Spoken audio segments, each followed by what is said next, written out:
स्वागत है आपके अपने चहेते यूट्यूब चैनल अक्ष लक्ष्य पर। जैसा कि एसएससी जीडी की सीरीज का आगाज हो चुका है, उसी क्रम में हम आगे बढ़ते हुए आज अपने सीरीज की तरफ चलेंगे। अभी तक हमने 2 सीरीज आपको करवा दी है। 2 सीरीज में इंपॉर्टेंट क्वेश्चन जितने भी बनते थे लगभग हमने करा दिया है। आगे आज हम चलते हैं अपने तीसरे सीरीज पर। चलिए चलते हैं तीसरे सीरीज पर। आज के सीरीज का जो पहला क्वेश्चन है, आज के सीरीज का पहला क्वेश्चन है उचित विकल्प का चुनाव करें। उचित विकल्प का चुनाव करें। पूछा गया आपसे कि 100 की गिनती, आप जानते हैं 100 की गिनती, भाई जब आप 100 तक गिनते हैं तो 100 तक की गिनती को क्या बोला जाता है? विकल्प दिया गया है शतक, विकल्प दिया गया है शतक, दिया गया है आपका विकल्प दिया गया है शतक, शतक विकल्प दिया गया है, विकल्प है शतक। दूसरा है सती, तीसरा है शताब्दी और चौथा है प्रतिशत। आप जानते हैं जब कोई बैट्समैन रन बनाते हैं तो हम उनकी गिनती गिनते हैं, 1 2 3 4, 50 हो जाती है तो उसे हम कहते हैं अर्धशतक, और जब 100 हो जाती है तो उसे हम क्या कहते हैं? शतक कहते हैं। तो आपको करेक्ट आंसर मालूम हो गया होगा। इसका जो करेक्ट आंसर होगा वो होगा आपका शतक। चलिए सीरीज का अगला क्वेश्चन देखते हैं। आज के सीरीज का अगला क्वेश्चन है व्याकरण का ज्ञान रखने वाला। व्याकरण का ज्ञान रखने वाला, इसके लिए एक शब्द पूछा गया है। क्या कहते हैं? पंडित ज्ञानी होता है, विद्वान आप जानते हैं ज्ञानी होता है, व्याख्याता व्याख्या करने वाला, किसी प्रसंग की व्याख्या करने वाला वो व्याख्याता होता है, और व्याकरण जो होता है वो व्याकरण का ज्ञान रखने वाला होता है। तो ये आपका करेक्ट आंसर हो जाएगा व्याकरण। क्या हो जाएगा? व्याकरण। अगला क्वेश्चन देखा जाए। आज के सेशन का अगला क्वेश्चन विलोम आपसे पूछा गया। भैया विलोम पूछा गया है तो अभ्यंतर का विलोम क्या होता है? पहले ये समझिएगा कि अभ्यंतर का मतलब क्या होता है। अभ्यंतर का मतलब भैया होता है आंतरिक। अभ्यंतर का मतलब होता है आंतरिक। अभ्यंतर का मतलब आंतरिक होता है।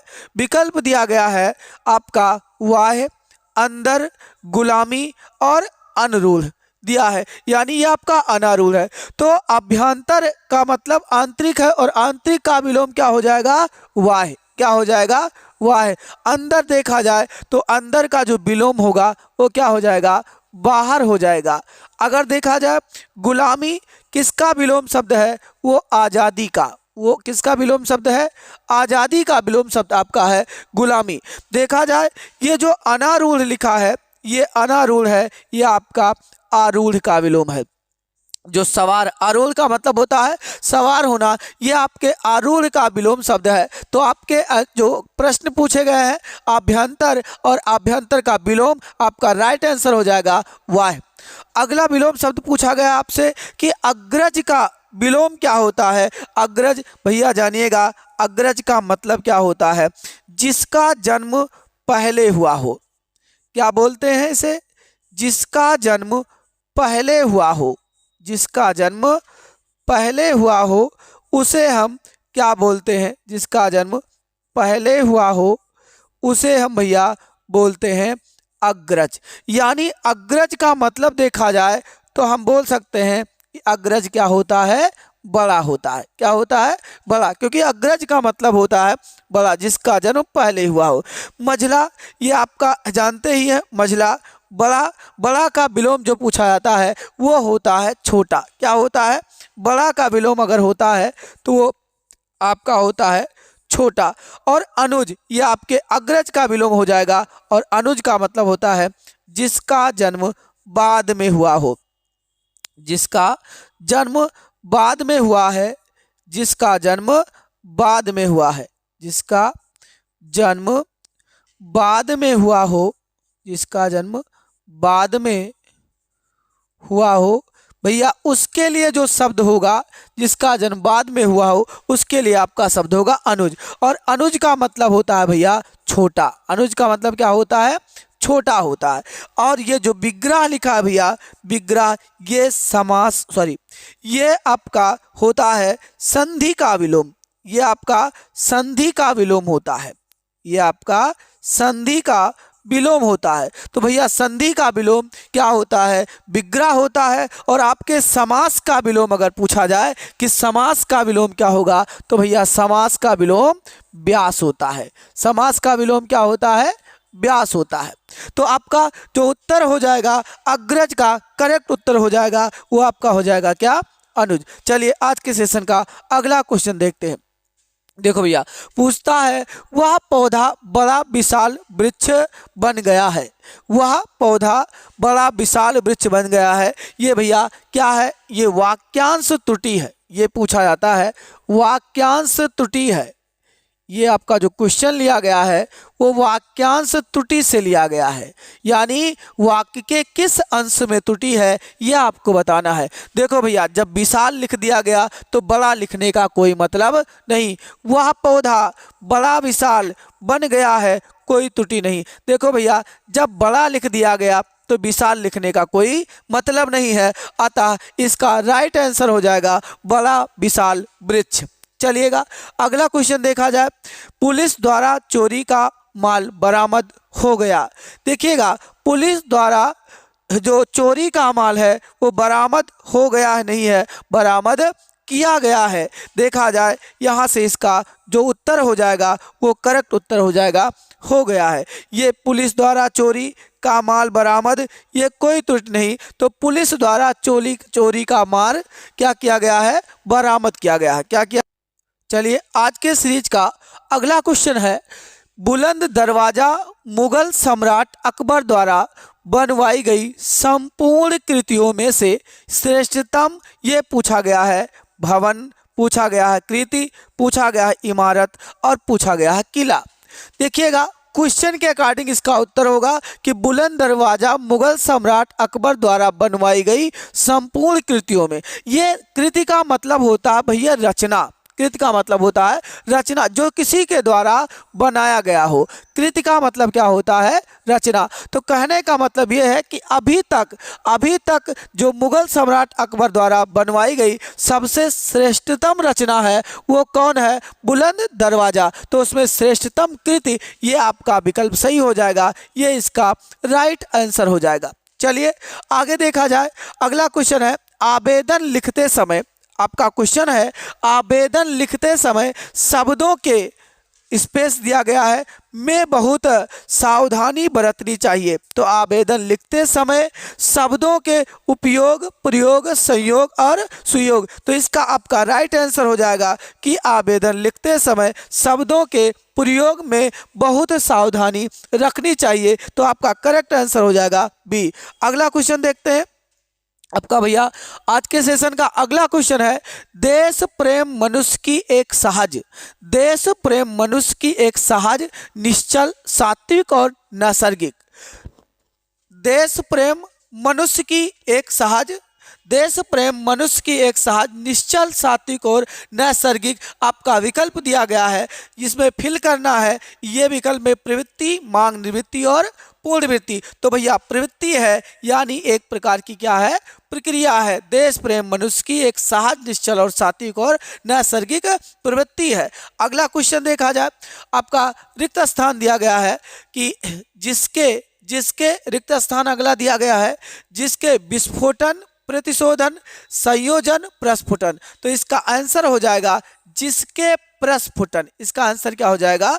जिसके प्रस्फुटन। जिसके प्रस्फुटन मात्र से मानव मन में निहित अनेक गुण, विकल्प अगला जो होगा अनेक गुण के आगे देखा जाए तो इसमें आपका जो उत्तर हो जाएगा अनेक गुण के आगे देखा जाए तो निष्पन्न, आविर्भूत, तिरोहित और फलित। तो आपका करेक्ट आंसर हो जाएगा फलित। आगे देखा जाए, आगे क्या कहता है कि अनेक गुण फलित होते हैं, वही सच्चा देशभक्त है जो देश हित को सर्वोपरि मानता है। जो देश हित को सर्वोपरि मानता है, इसका उत्तर ये हो जाएगा कि वही सच्चा देशभक्त है जो देश हित को सर्वोपरि मानता है। आगे देखा जाए, आगे के रिक्त स्थान में जो आपकी बातें दी गई हैं उसको देखा जाए।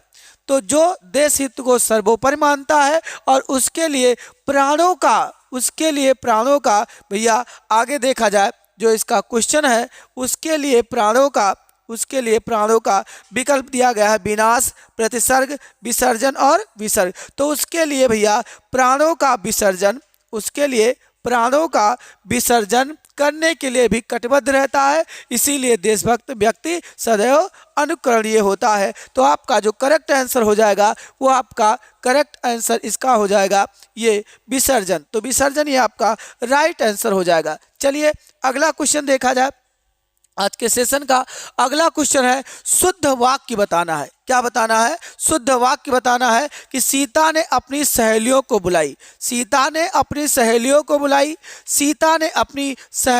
बुलाई। अगला देखा जाए सीता ने अपनी सहेलियों को बुलाए और अगला है सीता ने अपनी सहेलियों को बुलाया।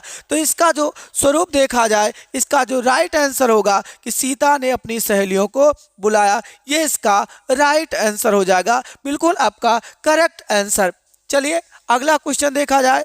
अगला क्वेश्चन है बैल और बकरी घास चरती हैं।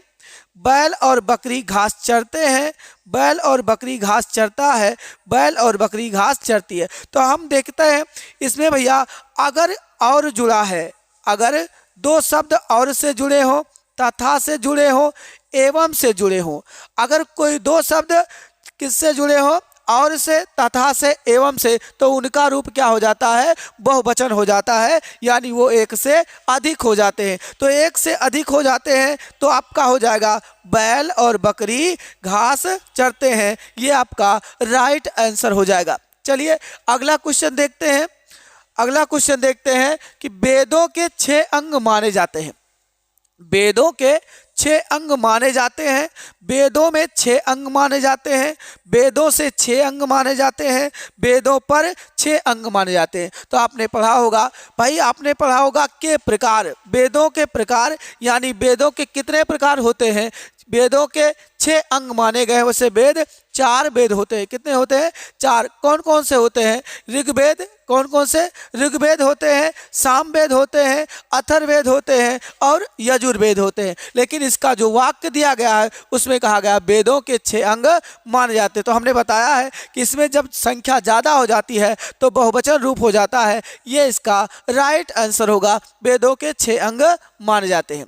अगला क्वेश्चन देखा जाए। आगे नाथ न पीछे पगहा।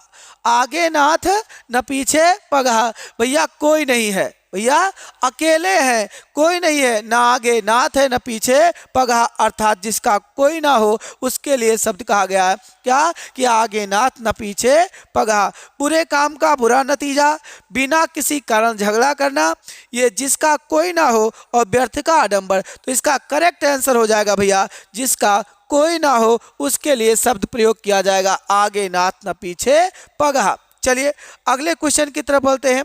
अगला क्वेश्चन है भैया अंगूठा दिखाना।